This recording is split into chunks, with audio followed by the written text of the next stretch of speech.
Bonjour et bienvenue sur Alricoscope, la chaîne faite avec le cœur et tournée avec les pieds. C'est un plaisir de vous retrouver après toutes ces journées d'absence. C'est vrai que j'étais pas mal pris ces derniers temps, mais me voilà devant vous aujourd'hui.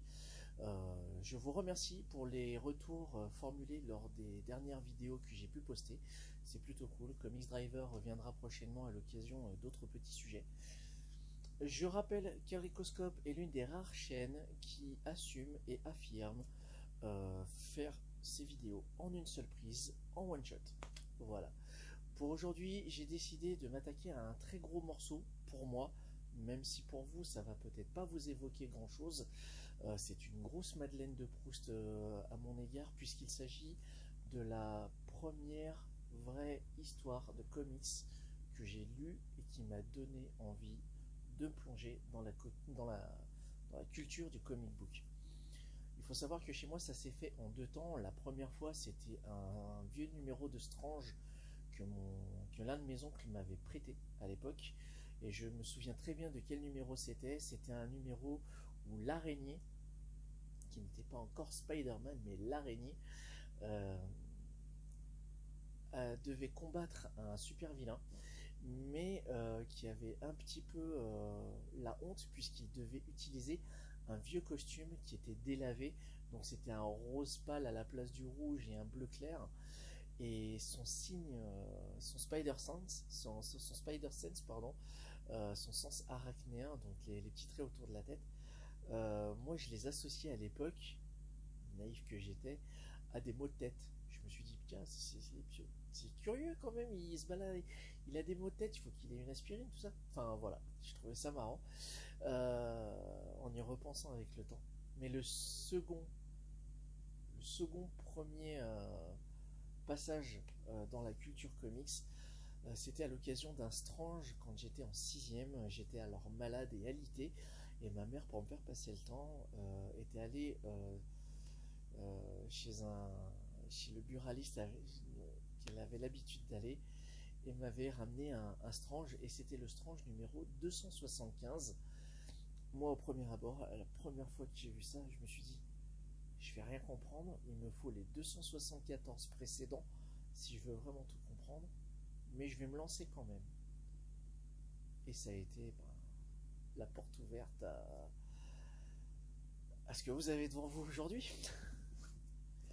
Et j'ai eu le plaisir de retrouver cette histoire en version originale dans ce numéro de la collection Epic Collection, donc numéro d'Amazing Spider-Man qui équivaut au volume numéro 22, sobrement intitulé Round Robin, où tous les numéros compilés dans ce compendium, on pourrait dire, tous ces numéros vont tourner autour d'un vibranium synthétique. C'est la raison pour laquelle on va retrouver le tisseur qui va s'associer avec Black Panther et Iron Man, entre autres.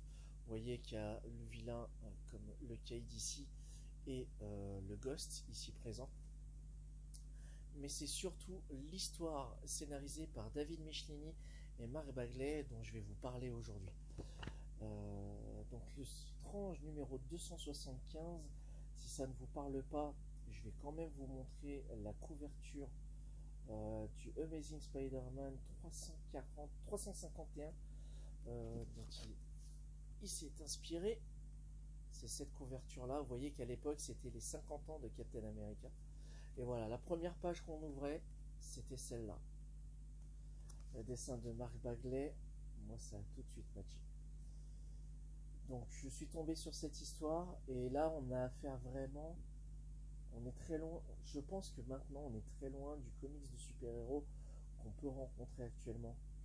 Que ce soit chez Marvel, soit chez DC Comics, on va avoir des récits extrêmement complexes, extrêmement sombres parfois. Là, on est dans du comics d'aventure, de science-fiction, du super-héros pur jus. Là, il n'y a pas de trauma post-Civil War ou d'invasion Skrull ou quoi que ce soit. C'est vraiment une histoire qui démarre comme ça, avec l'araignée qui se balade, qui manque de se heurter au personnage de Nova des New Warriors. Alors ce Nova-là, ce n'est pas le nouveau Nova que vous pouvez voir dans la série notamment Champions, qui avait été le sujet d'une précédente vidéo, mais c'est Richard Rider, pardon. Richard Rider, donc, qui est un autre Nova, et qui faisait partie à l'époque d'une bande de super-héros qui s'appelle les New Warriors.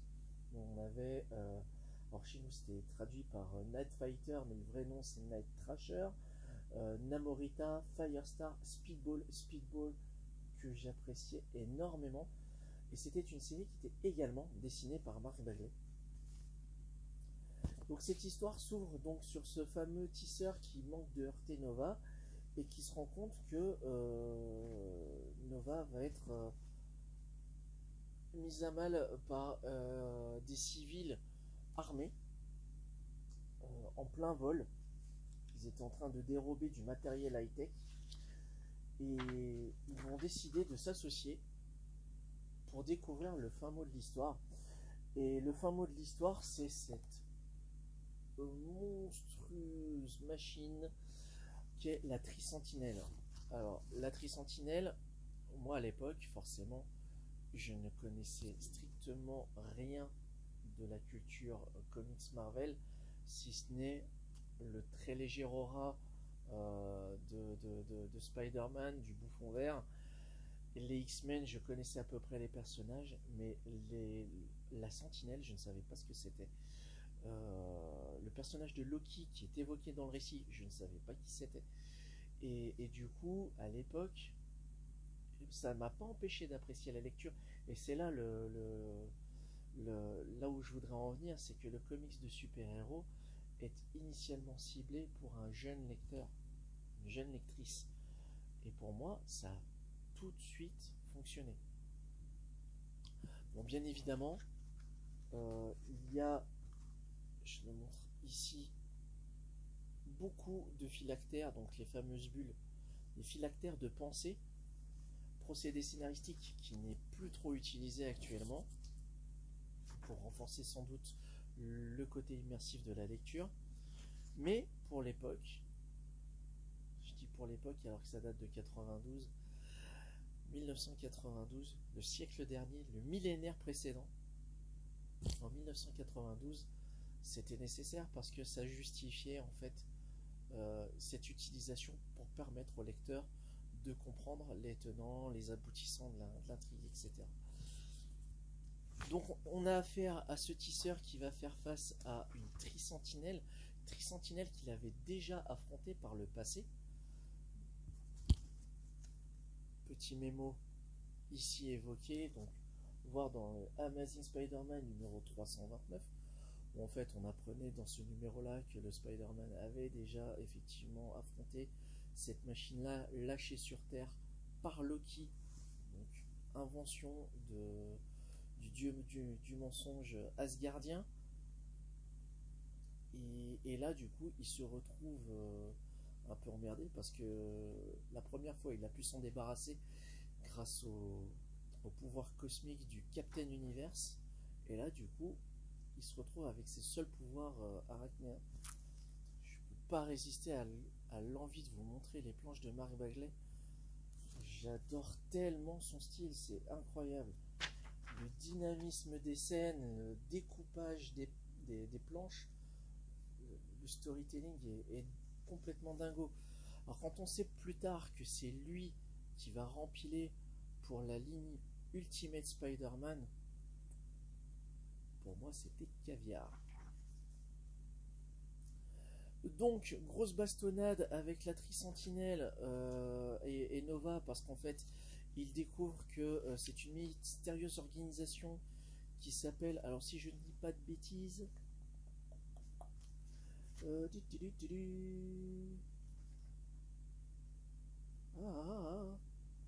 j'ai perdu le noter encore une fois à quel point cette émission est très bien préparée.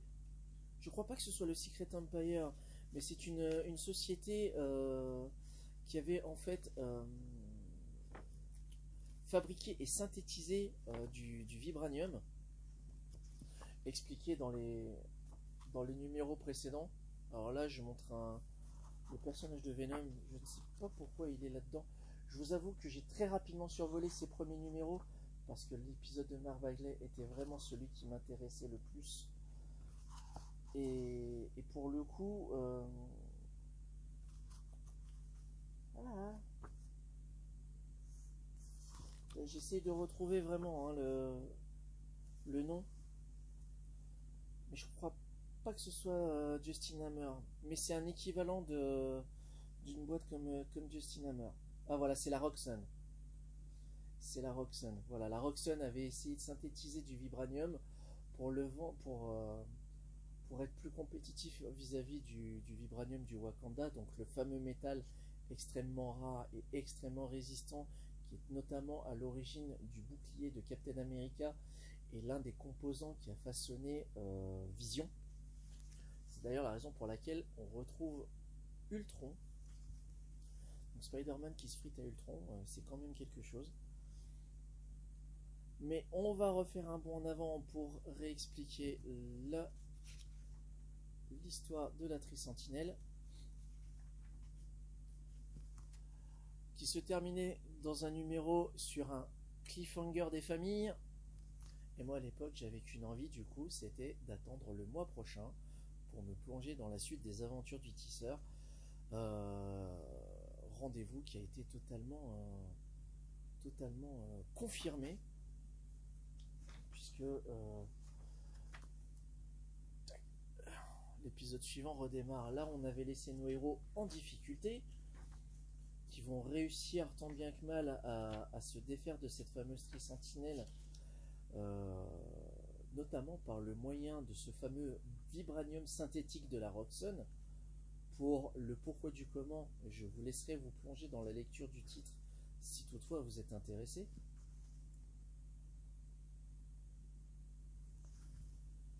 Et quand j'ai replongé dans cette histoire il y a quelques semaines, parce que ça fait un petit moment déjà que je l'ai relu, je me suis revu instantanément dans les années 90 à lire ce titre.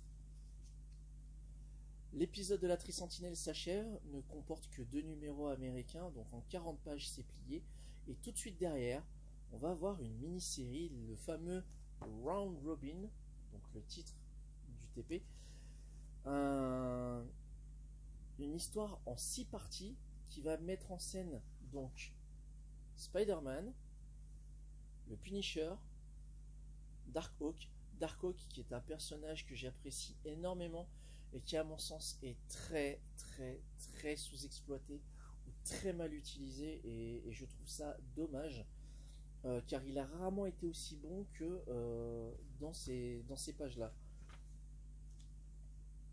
En fait, on découvre une mystérieuse organisation, le Secret Empire, qui a récupéré le corps agonisant de Midnight, qui est un ancien acolyte de Moon Knight, le fameux Moon Knight donc, qui arrivera prochainement sur Disney+, en adaptation télévisée, avec, si je dis pas de bêtises, Oscar Isaac dans le rôle titre. Donc Oscar Isaac, si vous voyez pas qui c'est Poe Dameron dans la dernière trilogie Star Wars, ou encore le très discutable personnage d'Apocalypse dans le film X-Men du même nom. Du coup, nous avons affaire. Regardez-moi ces planches, sérieux. Je suis curieux de savoir s'il existe une artiste édition en noir et blanc de ces pages-là. Si elle n'existe pas, il faudrait vite la faire. Donc le personnage de Midnight c'est donc devenu un cyborg. Il a été récupéré par le Secret Empire. Le Secret Empire qui a en fait pour but d'assouvir l'humanité, d'asservir l'humanité, pardon, au moyen d'une armée de cyborgs dont Midnight serait le commandant. Sauf que Midnight, psychopathe oblige, il a ses propres intérêts. Lui, c'est d'abord se venger de Moon Knight qui l'a laissé pour mort, et ensuite d'asseoir sa puissance, quoi.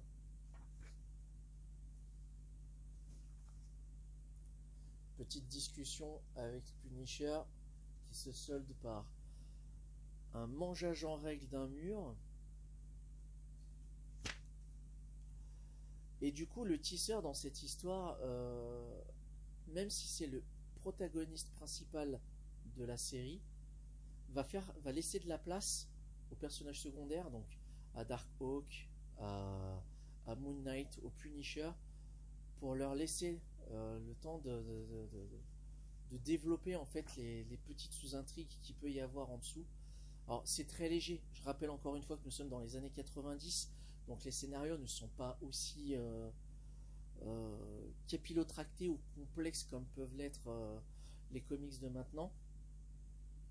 Encore une fois, on est encore pleinement dans du super-héros pur jus avec de l'ISF, de l'aventure, un côté très super-héroïque.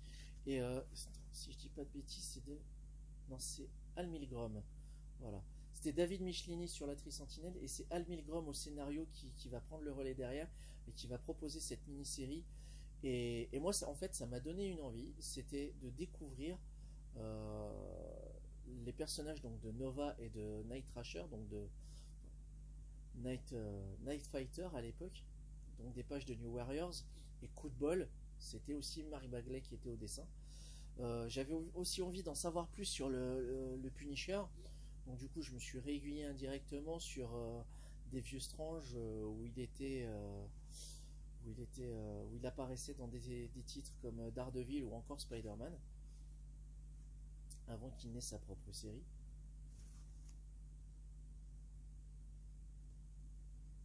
Je m'en lasse pas. Je m'en lasse pas. Et ça, pour les vieux lecteurs de Strange, cette couverture, elle doit vous parler. Elle a été réutilisée, je crois que c'était pour le Strange 278 ou 79. 78, je crois. N'hésitez pas à me corriger dans les commentaires si je dis une bêtise. Et du coup, les codes, enfin, les codes du super-héros sont tous remplis. Hein. Ils sont tous là. On a les histoires d'alter ego, la vie privée qui empiète sur la... Enfin, la vie de super-héros qui empiète sur la vie privée. On a les fameux passages qui sont plus aussi fréquents maintenant du super-héros qui revêt sa tenue civile par-dessus son costume. On voit plus trop ça maintenant, j'ai l'impression. Je me trompe peut-être, hein, mais c'est mon ressenti à moi en tant que lecteur. Et du coup, en tant qu'expérience de lecture, c'était vraiment la grosse claque qui m'a conduit à l'univers Marvel. Donc mon conseil du jour, si vous avez envie de lire du comics pur jus de super-héros sauce années 90 avec une histoire pas trop compliquée mais qui remplit largement son quota d'aventures, de scènes super-héroïques, de franches bastonnades, c'est Amazing Spider-Man Round Robin dans la collection Epic Collection en VO. C'est le volume numéro 22 comme vous le voyez là. Et ça m'avait coûté combien celui-là? Une trentaine d'euros je crois à peu près. Et comme vous le voyez, il y a à boire et à manger. Hein. Alors, encore une fois, comme je l'expliquais très rapidement, il y a du bon comme du moins bon. Mais clairement pour moi, sachant que c'était ma première grosse expérience de lecture, j'ai une vision très subjective sur le sujet. Voilà, c'est tout pour moi pour aujourd'hui. Je vous remercie d'avoir regardé cette vidéo jusqu'au bout. J'ai dû omettre encore beaucoup de choses. J'en suis profondément navré, même si, encore une fois, ça fait très longtemps que je n'avais pas tourné de vidéo. Je tenais aussi à m'excuser puisque j'avais annoncé lors de la précédente vidéo en conclusion que j'allais parler d'Earth 6. Sauf que manque de bol, au moment de tourner, je me suis dit, j'ai déjà parlé d'Earth 6. Donc cette vidéo ne parle pas d'Earth 6 mais de Round Robin. À titre de piqûre de rappel pour les éventuels nouveaux abonnés à qui je souhaite la bienvenue, je mettrai un lien dans la description de cette vidéo qui renverra au sujet proprement dit, à savoir Earth X, la maxi-série d'Alex Ross, Kurt Busiek, Bill Reynolds et Jim Kruger. Pas anodin. Il ne faut pas l'oublier ce monsieur Kruger parce qu'il a fait des merveilles là-dessus. En tous les cas, moi on m'y reprendra plus, je n'annoncerai pas du coup de prochaines vidéos sur quel sujet ça va parler ni quand ça va sortir, car c'est assez erratique en tous les cas. Merci beaucoup, n'hésitez pas à me faire part de votre expérience de lecture si vous connaissiez ce titre ou si au contraire ça vous a donné envie de le découvrir. En tous les cas, moi, Marc Bagley est clairement pour moi l'un des dessinateurs phares du tisseur sur lequel il ne faut pas passer à côté. Si vous voulez aussi vous plonger davantage sur son travail, je vous invite à découvrir l'excellent run qu'il a réalisé avec Brian Michael Bendis sur Ultimate Spider-Man, qui a été le sujet également d'une de mes précédentes vidéos. Le lien sera aussi en description, je pense. Et puis, dans tous les cas, je vous dis à très bientôt. N'hésitez pas, abonnez-vous à la chaîne si vous voulez en voir d'autres. Et je vous dis à très bientôt. Puis une funkytude. Ciao!